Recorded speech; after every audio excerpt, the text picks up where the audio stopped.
Alright, let's dive into this summer on the Baltic, specifically Lithuania. Now, when you think of summer getaways, the Baltic might not be the first place that pops into your mind, right? But here's the thing. As the Mediterranean heats up, literally and figuratively with those sky-high prices, places like Lithuania are stepping into the spotlight. And honestly, after seeing this, I get why. It's not just about the beaches. It's the whole vibe, the history, the stories. Let me break it down for you. First off, Palanga. Picture this.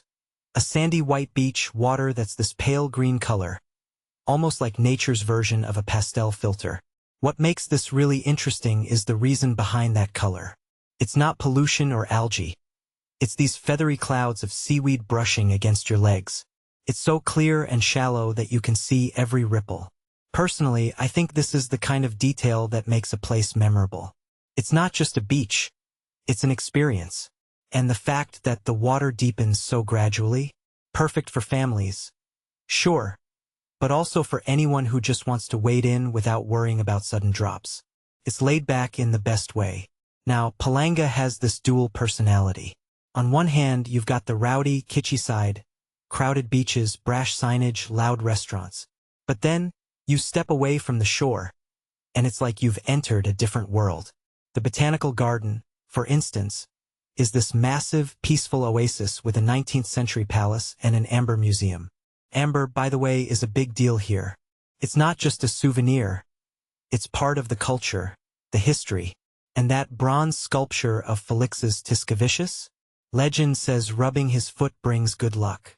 I mean, who wouldn't give that a try? It's these little quirks that make a place feel alive. What many people don't realize is that Lithuania's coast isn't just about relaxation. It's about adventure too. You've got wakeboarding, mineral pools, and then there's the Curonian Spit, this protected stretch of forest and blue flag beaches. It's like nature's playground, but with a side of history. The Spit is only accessible via Klaipeda, this modern port city with a charming old town. But the real magic happens when you take the ferry over. It's just a 10-minute ride, but it feels like you're entering another world. Here's where it gets fascinating. The Curonian Spit is split between Lithuania and Russia. You can actually see the Russian side from observation decks, same forest, same sand, but with watchtowers. It's a reminder of how borders shape our experiences. But what really captured my imagination were the legends. There's this story about a giant named Neringa who created the Spit to protect her people from the Baltic Sea. And then there's the tale of an underwater amber castle, shattered by a thunder god. These aren't just myths. They're part of the identity of the place. They make you see the landscape differently. One thing that immediately stands out is how much effort has gone into preserving this area. In the 18th century, deforestation led to the burial of 14 villages and 2 cemeteries. It's haunting, right? But through reforestation and building sand ridges, they've managed to save it. Now it's a UNESCO site.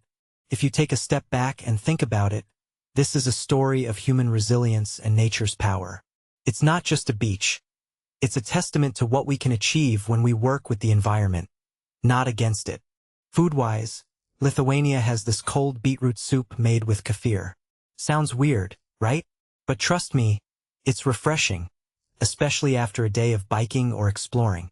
And the fishing traditions here, smoke fishing shacks, fresh perch and turbot. It's all so authentic. You're not just eating. You're participating in a culture that's been here for generations.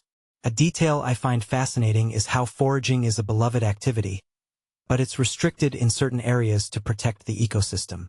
It's a balance between enjoying nature and preserving it. What this really suggests is that Lithuania's Baltic coast is more than just a summer destination. It's a place where history, nature, and culture intersect. It's laid back, but it's also full of stories waiting to be discovered. Personally, I think it's one of those underrated gems that's going to get a lot more attention in the coming years. And honestly, I'm here for it.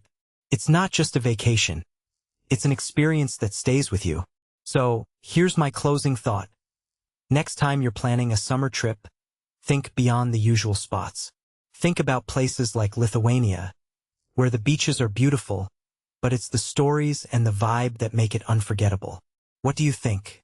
Would you trade the Med for the Baltic? Let me know in the comments. I'm curious to hear your thoughts.